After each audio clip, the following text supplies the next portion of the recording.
கோவை உப்பிலிப்பாளையம் மேம்பாலத்தில் இன்று அதிகாலை லாரியிலிருந்து LPG tanker உருண்டு விழுந்து கேஸ் கசிவு ஏற்பட்டது. கூடுதல் விவரங்களை செய்தியாளர் நேசராஜ் வழங்க கேட்கலாம். நேசராஜ், வணக்கம். இந்த விபத்து தொடர்பான விவரங்களை பதிவு பண்ணலாம். வணக்கம்.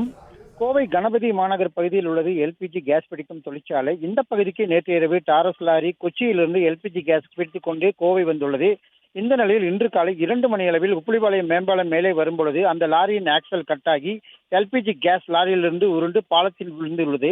அந்த டேங்கரிலிருந்து கேஸ் கசிவும் ஏற்பட்டுள்ளது. தற்பொழுது மத்திய தீயணைப்புத் துறையினர் அந்த டேங்கர் லாரி மீது தண்ணீர் பீய்ச்சி அடித்து வருகிறார்கள். அதே போல உப்பிலிப்பாளையம் மேம்பாலம் அருகே யாரும் செல்ல வேண்டாம் என தடுப்புகளை அமைத்து பாதுகாப்பு பணியில் போலீசார் ஈடுபட்டு வருகின்றனர். எல்பிஜி கேஸ் டேங்கரிலிருந்து கேஸ் கசிந்து அதனை அடைக்கும் பணி தற்போது நடைபெற்று வருகிறது. கோவை மாநகர காவல் ஆணையாளர் சரவணசுந்தர் சம்பவ இடத்தில் ஆய்வு செய்து வருகிறார். அதே போல அந்த டேங்கர் மீட்கும் பணியில் 2 ஜேசிபி வாகனங்கள் வரவழைக்கப்பட்டுள்ளது குறிப்பிடத்தக்கது.